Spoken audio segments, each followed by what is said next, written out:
This week on A Drier Dose of Disney, we're talking about getting park tickets, making park reservations, and securing your dining reservations.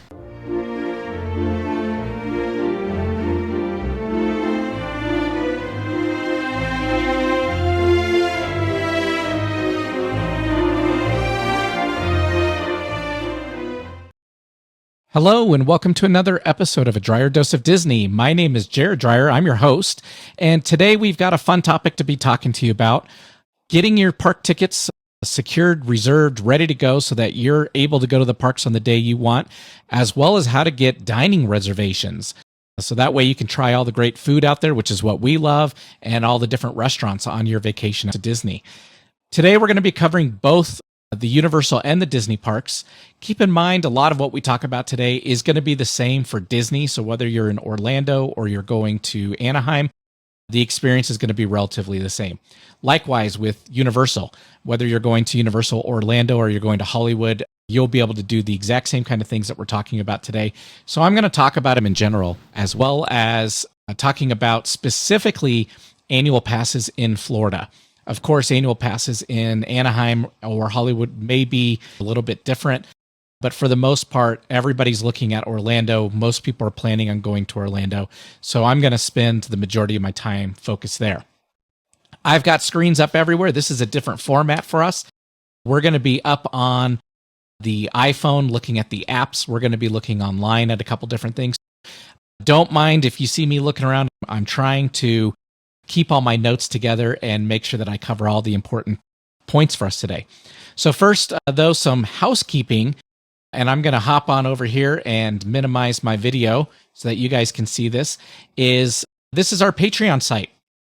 Our podcast is free, but we would love for some of you to subscribe and support us here at A Drier Dose of Disney.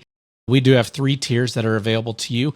With these tiers, all 3, you're actually going to get instant access to our most coveted episodes, which there are 2 out there that we will be loading within the next week.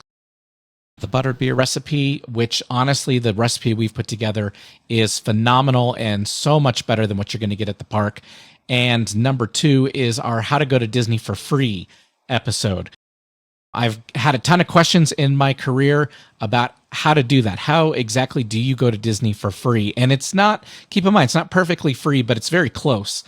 You're only paying a little bit here and there for some subscription, stuff like that. But outside of that, all of your costs will be covered, your major ones, and you'll be able to go to the parks with your family and enjoy yourselves out there for a vacation. That's not going to cost you very much money. So we've got those that will be posted out here for our subscribers.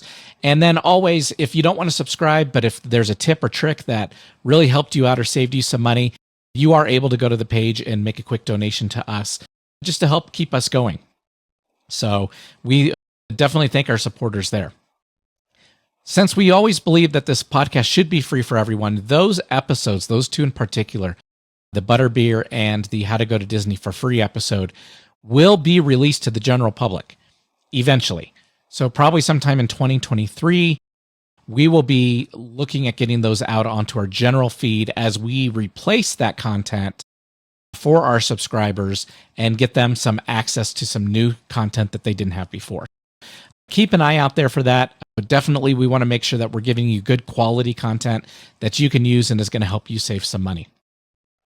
So to start off today's talk about tickets and restaurant reservations, I do want to give you guys a little bit of my story and a little bit of our history.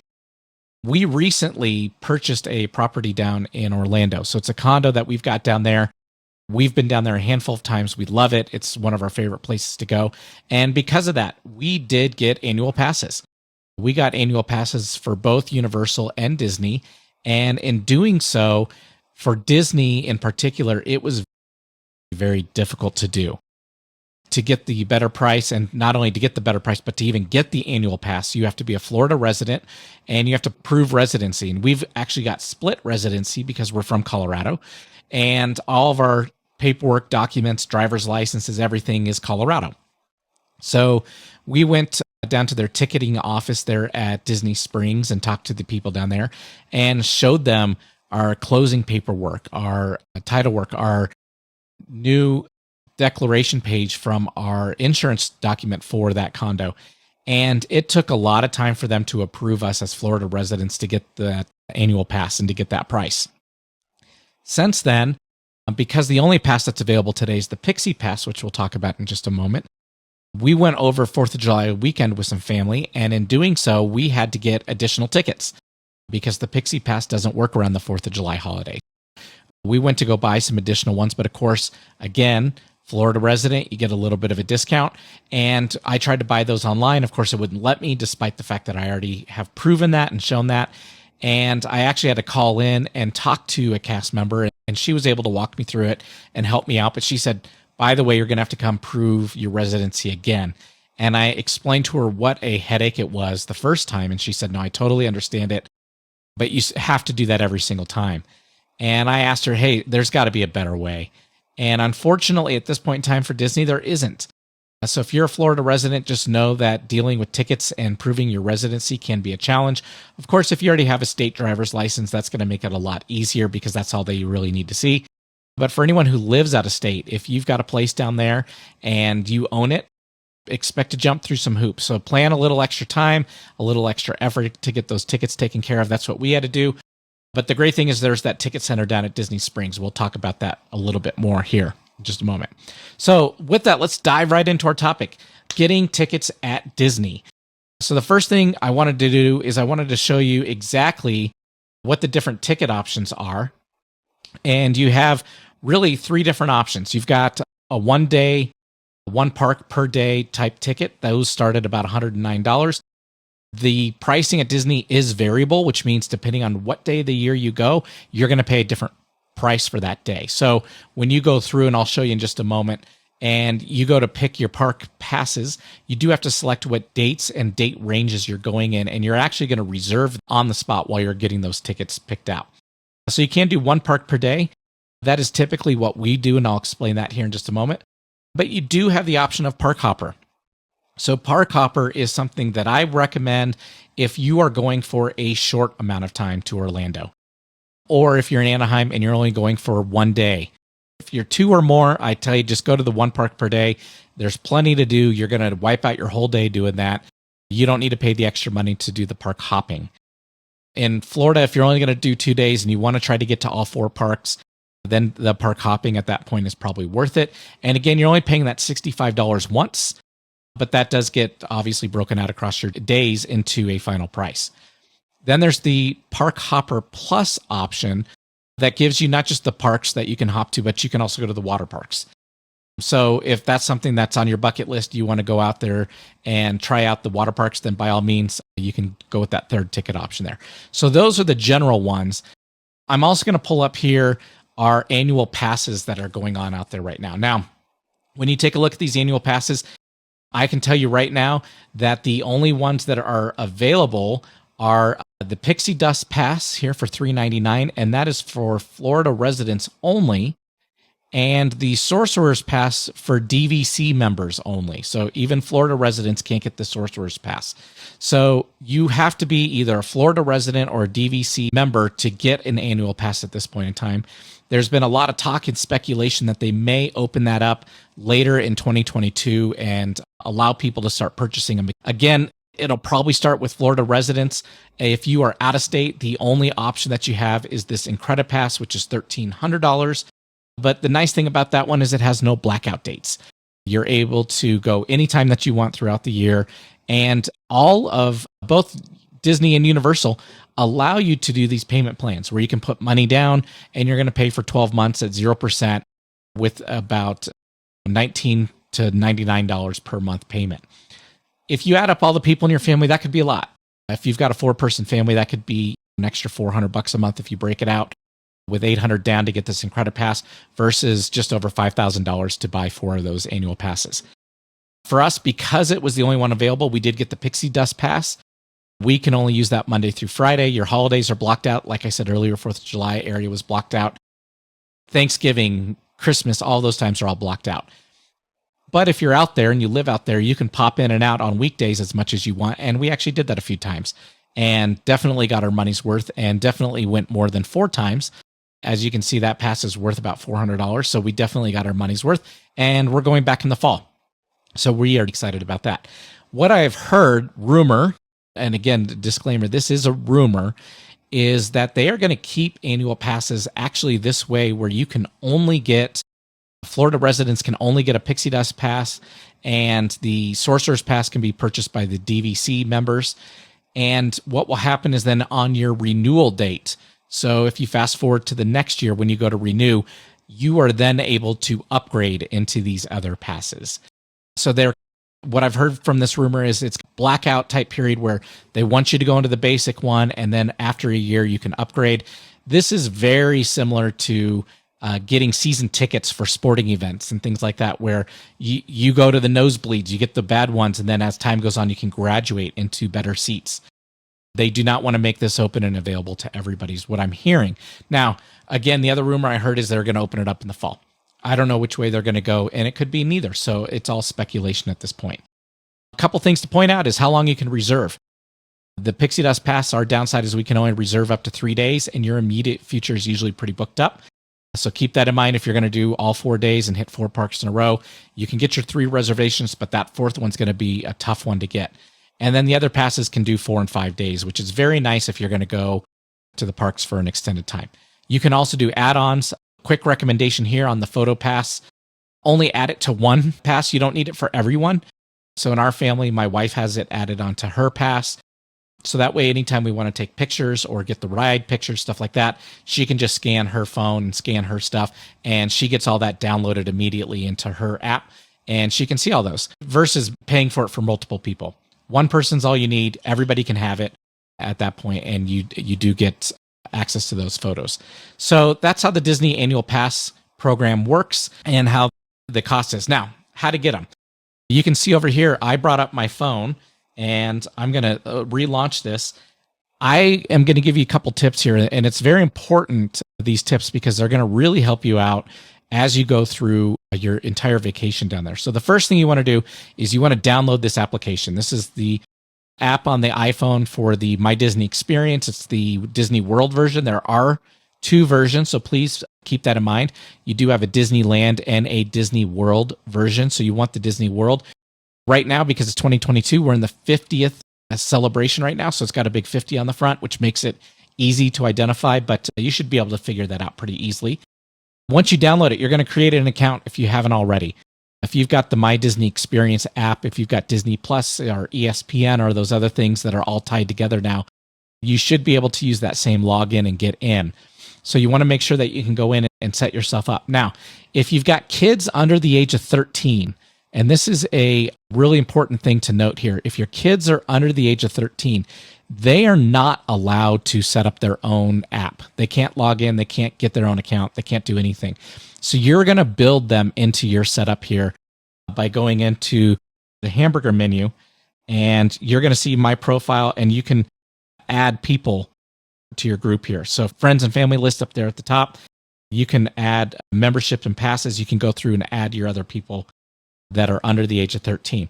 What I recommend is everyone else who's over the age of 13, what you want them to do is go in and set up their own account. Okay. So they're going to log in through their phones. They're going to use their email. They're going to set up their own account.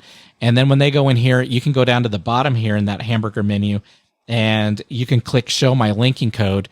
And this expires very quickly. So you want to make sure you're ready to do it. But when you show it, you're going to get your linking code. And I don't mind showing mine because, like I said, it expires so quickly, you're not going to be able to link to me. But when you show it, there it is. There's a manual code. You can enter a code manually, and they can scan it, and they're going to be linked to you and you to them. Okay. So what you want to do first is you want to get everybody in your group set up. I'm not going to show you my friends and family list because I've got a ton of friends and family over there, and I'm not sure that they want their names all out there. But once you get it all set up, that's where they'll be, is in that friends and family list up there on the top. That's very important because that's also how you're going to join virtual queues and doing the lightning lane. So we'll talk about that in another episode, but you want everybody in your party linked into your app to make that process a lot easier and a lot smoother. But second, what I recommend is buy your pass through the app. I think it's easier. It's more straightforward. That's where you'll click that plus on the bottom, and you're going to see that all pop up, and you're going to click buy tickets and passes. And of course, you're going to have the same options here. Now, again, it shows annual passes. I tried it just a few minutes ago just to see, hey, can I upgrade to the Incredipass? Because that's what we would like to do. And I couldn't. It wouldn't let me do it. It says that that's not available, and it takes you back to their website. But if you're just doing general theme park tickets, you can do that through the app. And you're going to click there, and it's going to ask you what you want to do here. And it says you want to check your availability before purchasing. I recommend that all the time. Now, of course, unless you're going in the next couple of weeks or you're going at a major holiday like Christmas, you're probably, but you can click view calendar. It'll take you off site. It'll let you look at the calendars there and decide if you're able to get that booked. But let's say that we're going to do one park per day tickets. You're going to click that in the number of days. So say 4, and then it's going to ask, when do you want the first day to be? And this is real important because, yes, you can totally change your park reservations. So let's say you reserve for sometime in October, which is when we're going, and we're 2 months out. This is when I think I'm going. I may want to change something. You can totally change it. The issue is going to be is your start date, that little window that you're going to create, and you usually get calendar. And I'm going to go here and I'm going to click one for us just so you can see. It's going to give you a window. And if you look at these, it tells you what the pricing is per day. So let's say I'm going October 23rd that week, and I'm going to start my first day. It gives me a 7-day window there that I can use those 4 tickets. And you can see the reason that's important is the cost that I'm paying per ticket. So right now that would be $127 per ticket. And you can see if I did the week of the 2nd, some of those days are $129. So that's going to bump my price a little bit. So that's why it's important for you to know when you're going to go, to pick it. Again, once you pick it, you can change your reservations within that 7-day window as much as you need to. But you're going to go ahead and pick it, and then it's going to let you go through and start assigning out those parks. Now, since I've got an annual pass and I don't need to do that, I'm going to stop at this point. You can see how that works for the most part. You're just going to keep moving forward, and then you're going to assign tickets to people. That's why you want them in your app. So you can assign, mom gets her tickets, dad gets his tickets, kid gets theirs, and so on and so forth. That's how you're going to set all those tickets up. Let's say you have tickets and you have not done a reservation yet. Okay. So you've got your tickets purchased, but you've not reserved anything. You can go in here and then you can go to make a park reservation. And it's going to ask you, do you have theme park tickets or do you have annual passes? Because there are different calendars for the two. And then you can look at their current availability, and it's actually real simple. Now I'll click into the annual pass one because that's what I've got, and it's going to take me onto the website here. In doing that, I've already got mine already done for October, so it's not going to let me reserve anymore. So actually, I'm going to X out of this, go back into the app here. But that's where you're going to be able to go in and pick your parks, pick your days. It's very straightforward. When you look at the calendar, and I will see if I can't pull up a calendar here. That is the blackout for the annual passes. Here we go. This is what the calendar is going to look like when you see it. You can see, for example, on today, you can tell that I'm doing this on Tuesday, August 16th. Magic Kingdom and Hollywood Studios is blocked. They're full. Animal Kingdom and Epcot are both available. So if I wanted to make a reservation for today there, I could. But if you go forward a little bit, September, wide open. Every single day is wide open. October, I looked at this a few minutes ago. This was a little strange. The 12th. Some parks are available, and the one, if you click on that one, the one that's not available is Magic Kingdom. And the reason Magic Kingdom's not available is that's about the same time that Mickey's Not So Scary Halloween Party starts.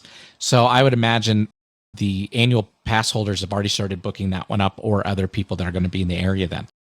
You can see how that gets booked up pretty quickly. We'll do November and December because the holidays are important to everyone. And you can see every park is still available. So don't ever get into too much of a rush. Don't ever think you're too much behind the 8 ball, because at this point, December is still wide open. We're in August. You've got a couple months, but December is still wide open. So let's go back into the app. We talked about having the people in there. We talked about purchasing them. You're going to link the tickets to each person, so that way they're all set and ready to go. That is what's going to enable you to do Lightning Lane and get your virtual queue stuff all ready to go. So on the day of going to Epcot, for example, if you're going to go ride Guardians of the Galaxy Cosmic Rewind at 7 a.m., you're able to go into this app, and I'm going to actually show you right where that's at. And you can go to the virtual queue and join virtual queue. And of course, if you've got a reservation, it will allow you to proceed past this. I don't, so this is as far as it goes.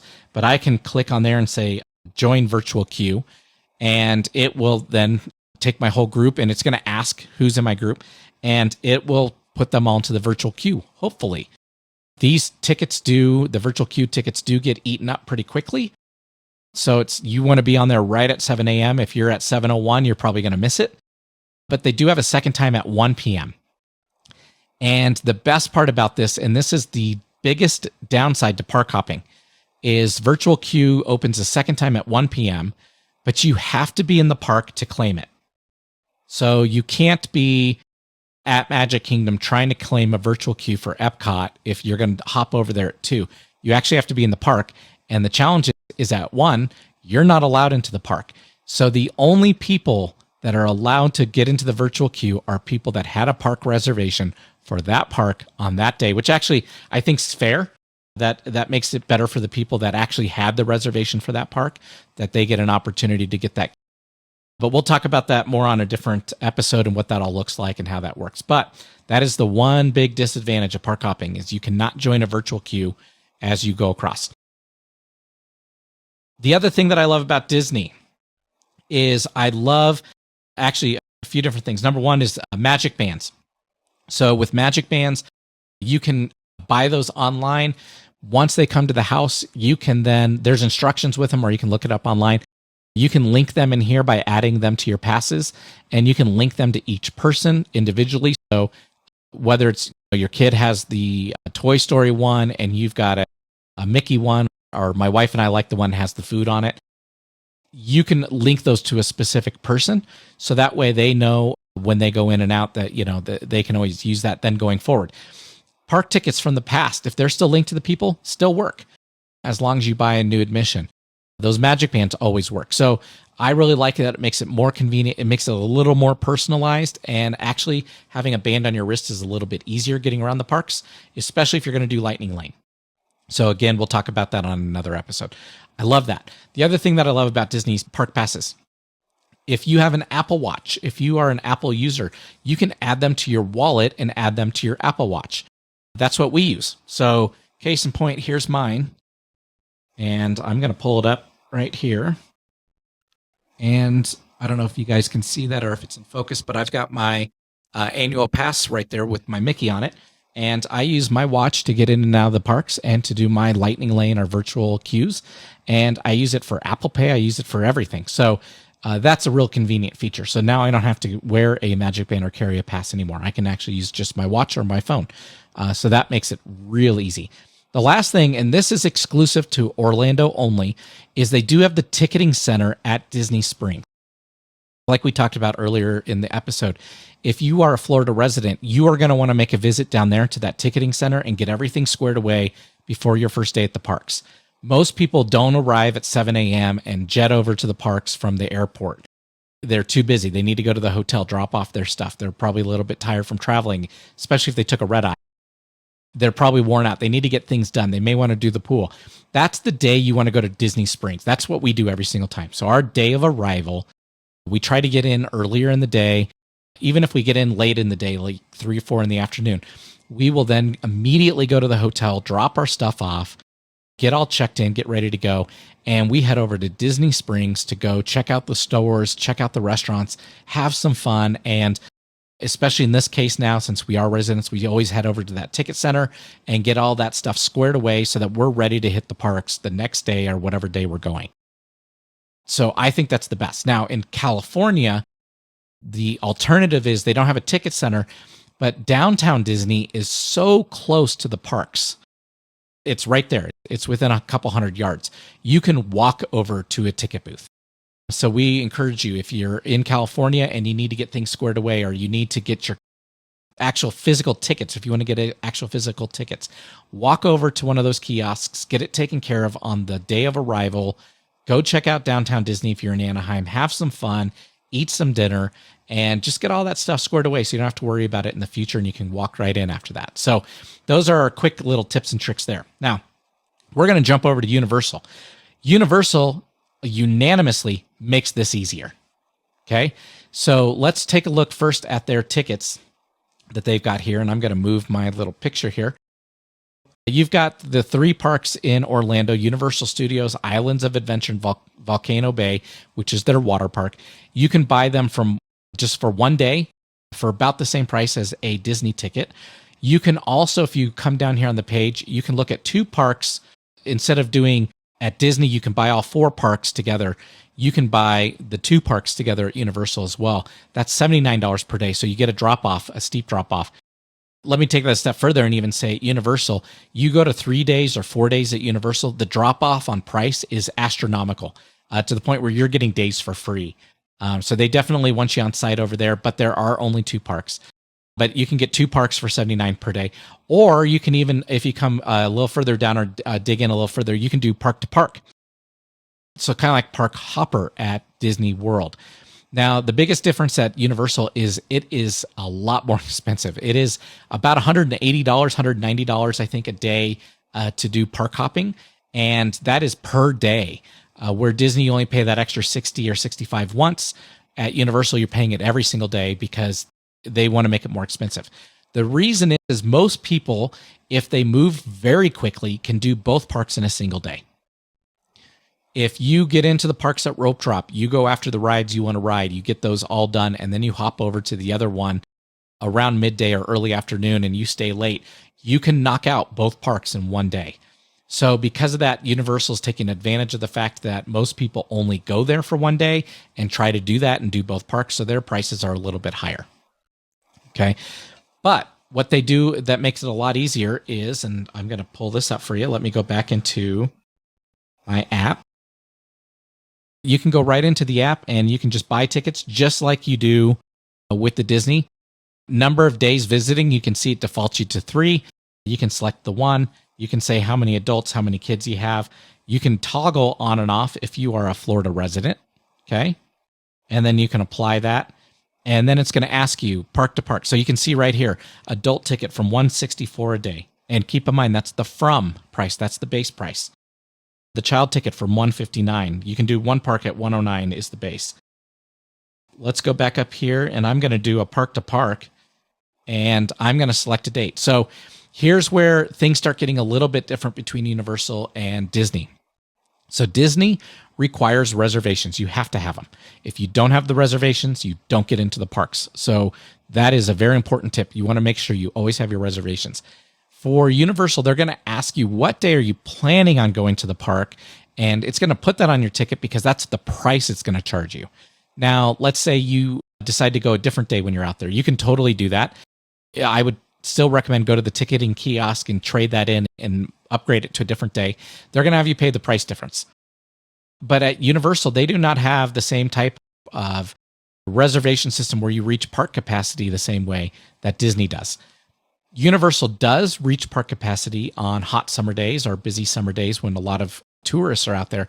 But during like your school year, they don't, where Disney will every single day.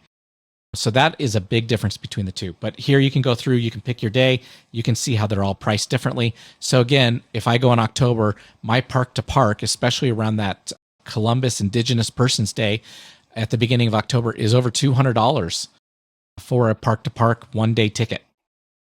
So much, much more expensive over there for that park to park ticket. But that's probably the only day that you're really going to need to do that. Again, once you go through, you are going to, in checkout, you're going to add people's names to those tickets. You can print them at home. You can get the tickets at the kiosks there right before you walk in. You can add them there on your phone. If you go down here to this little icon in the bottom, and I'll use my mouse to show you this wallet, they're down in there, and you can scan them to get into the parks that way. That's what we do, just to make it easier so that we're just using our phones. You can also add credit cards. You can do a Universal Pay, which is right here, highlighted up here, new in the app, Universal Pay. That's a new feature. So there's a lot of cool things you can do on their app now that are very different from Disney, but those are definitely all available to you through the app. And like I said, you can get your tickets and get that all squared away there. Let's go into season passes And I'm going to use two terms, season pass and annual pass. Though they all say APs, they refer to, when you're on site talking to somebody who works there, they refer to these first two columns as seasonal passes because blackout dates apply. And if you click in here, you can see what those dates are, and they're very restrictive. Or you can get the preferred pass, which is what we have. And on the preferred pass, it's a unrestricted pass. You can use it any day of the year.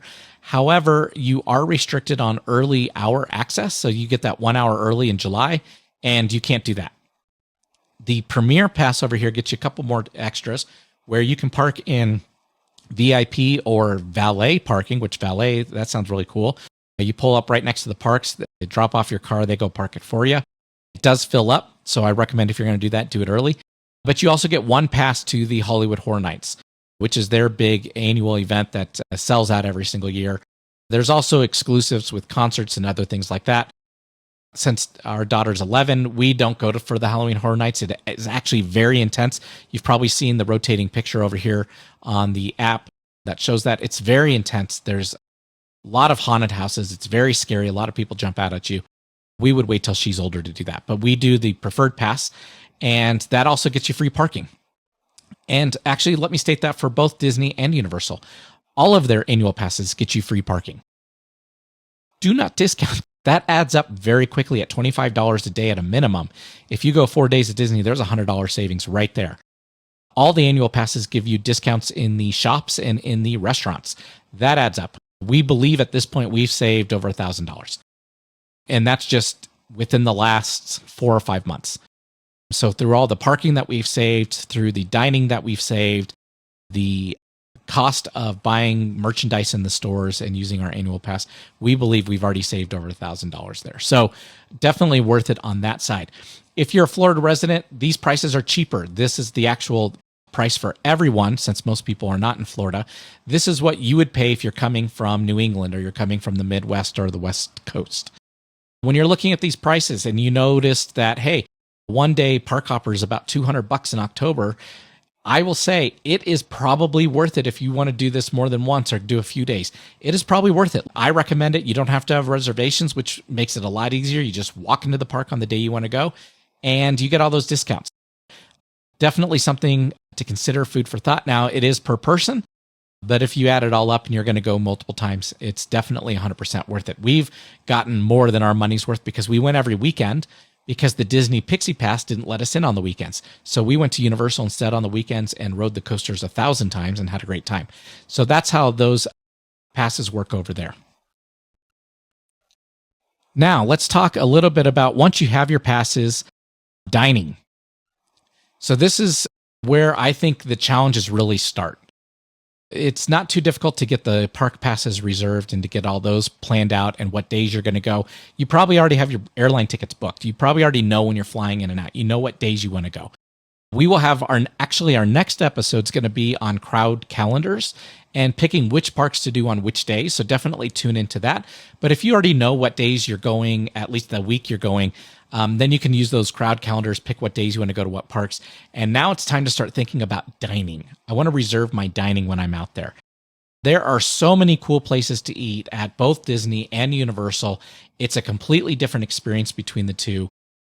But we want to definitely educate you on what that looks like. So since I've got Universal pulled up, I'm going to start there because it's actually very easy and it's very much what you would do wherever you live today. Okay.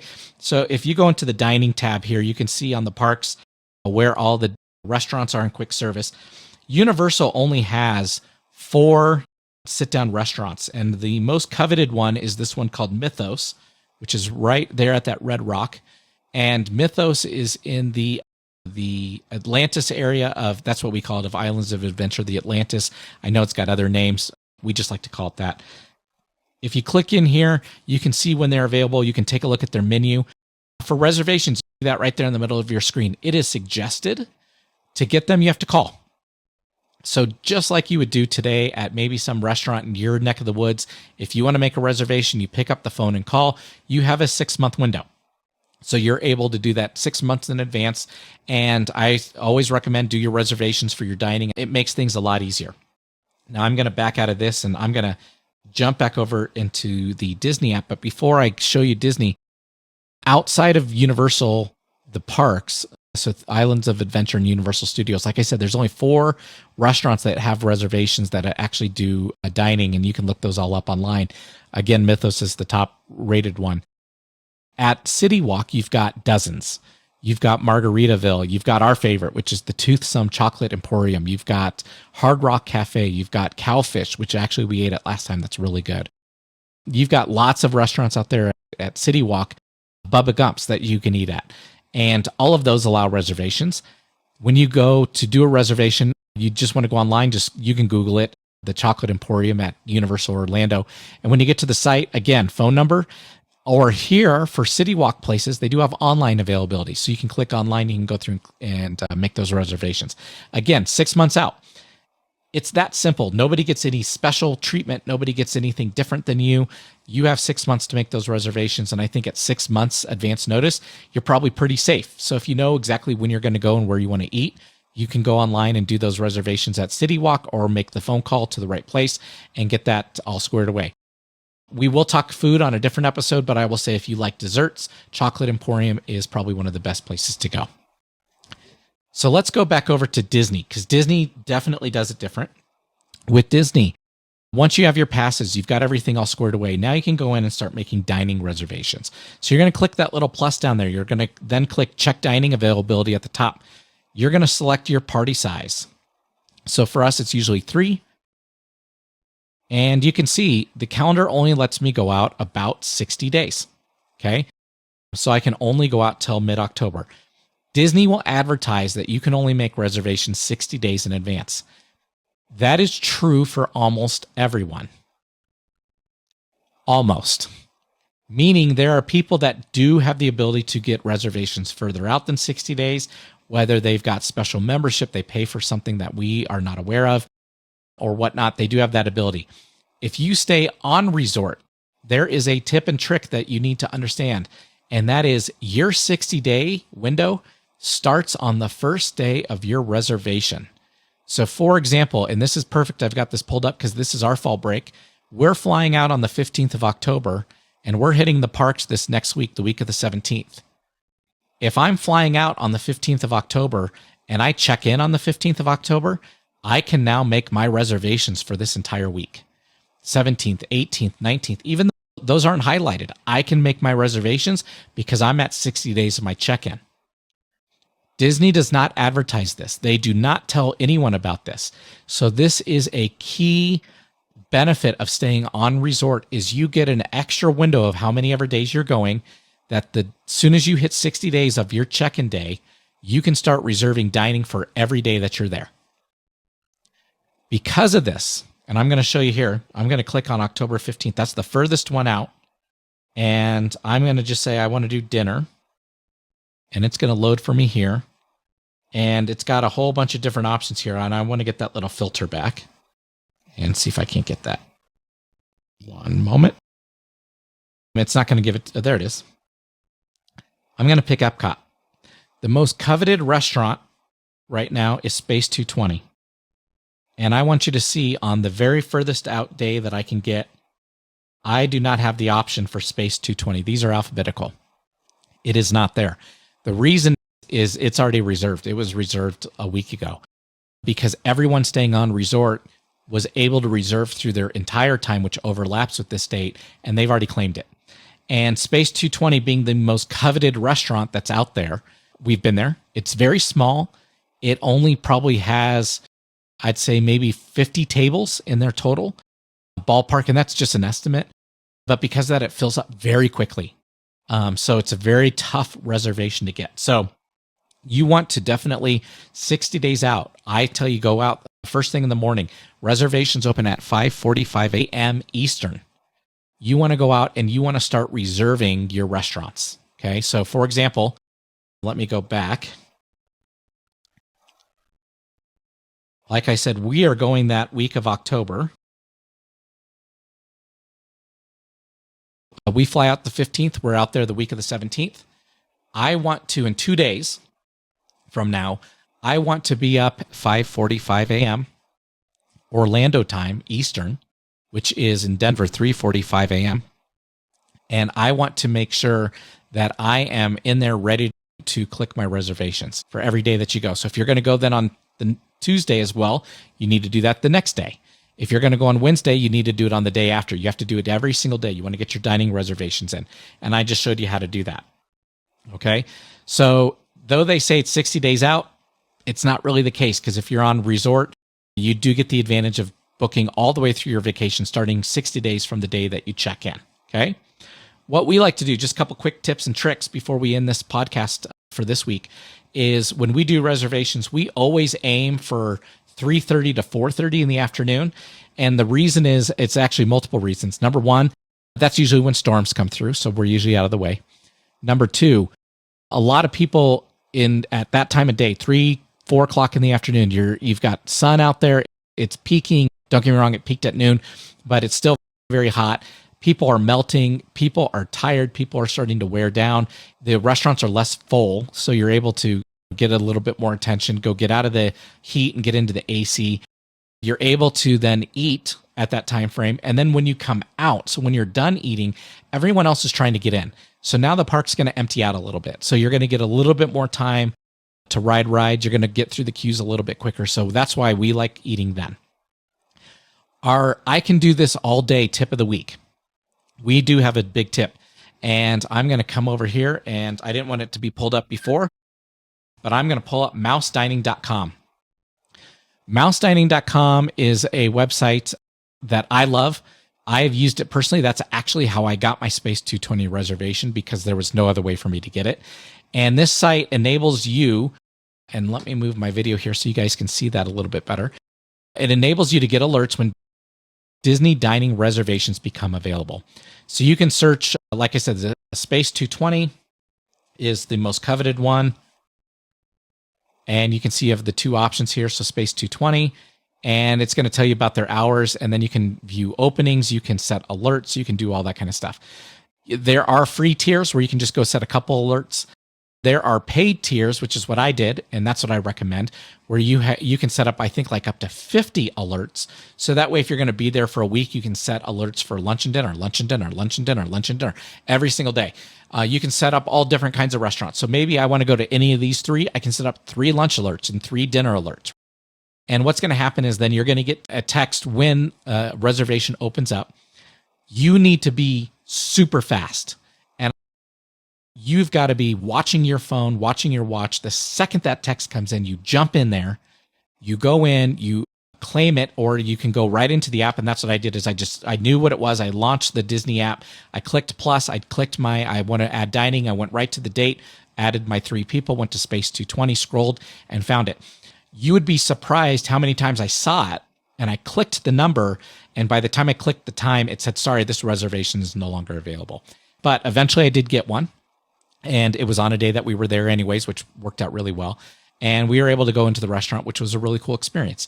So Mouse Dining is this great site that's going to take care of you. They're going to get you these text alerts and get you going. Now, for restaurants, like one of our favorite ones at Animal Kingdom is Tusker House, which has some of the best food we've ever had at Disney. And we'll talk about that on a different episode.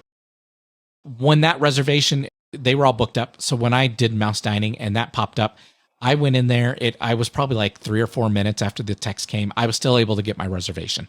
So a lot of those other restaurants you'll be able to get within a couple minutes. The coveted ones, of course, are Space 220, Be Our Guest at Magic Kingdom, the Royal Table, the Cinderella Royal Table at Magic Kingdom, the Hollywood Brown Derby. There are a handful of other ones that are definitely on top, higher on the list, but you have a few extra minutes, like Tusker House. Tiffin's at Animal Kingdom's one that goes pretty quick. So check those out. Get reservations when you can. Use Mouse Dining if you did not get the one you want. On the Mouse Dining, a couple more tips on that are you can set your alerts now. You may be months out. Watch them. You're probably not going to get a lot of alerts between now and your travel time. Disney does require that if you're going to cancel your reservations, you do it 24 hours before your reserve time, or else they're going to charge you for your reservation. Meaning they're going to bill you what a normal ticket price is for all those people that you had on your ticket. So, because you do have to use a credit card to do it. So what you'll find is 24 hours before reservations, everyone starts dropping. So what happens is they reserved months ago, they set an alarm or a reminder saying, hey, reminder, tomorrow's the day we're doing this. If you want to cancel, you have to cancel now. But they'll go in and they'll cancel 24 hours before. So where you're going to see those reservations start popping up is 24 hours before. So the day before you go, so if Space 220 is where you want to go, the day before you go to Epcot, you need to have your phone in your hand all day ready to go, because you're going to start, you'll see 6 or 7 of them happen throughout the course of the day of people dropping reservations, and you want to be Johnny on the spot to click in there and get it so that you can go the next day. So that's going to be your best time to get them. We love mouse dining. Mouse dining is definitely a great way to secure those reservations. That is our I Can Do This tip of the day. So please go out there, check them out. Like I said, they do have free tiers, but the paid one's going to be better. You can do a whole lot more with it. If you had any tips or tricks today that you enjoyed or that worked well for you, please visit us on Patreon. We would love to have you as a regular subscriber there. But even if not, if you want to throw us a couple dollars, that keeps this podcast alive. I mentioned earlier in the podcast, we have a place in Orlando. We do rent it out through Verbo Airbnb, but I have a direct booking site, and that's in the notes on the podcast as well as on our Facebook page, so you can visit us there. On a future episode, like I said earlier today, we're going to talk about all these restaurants. We're going to talk about the Lightning Lane.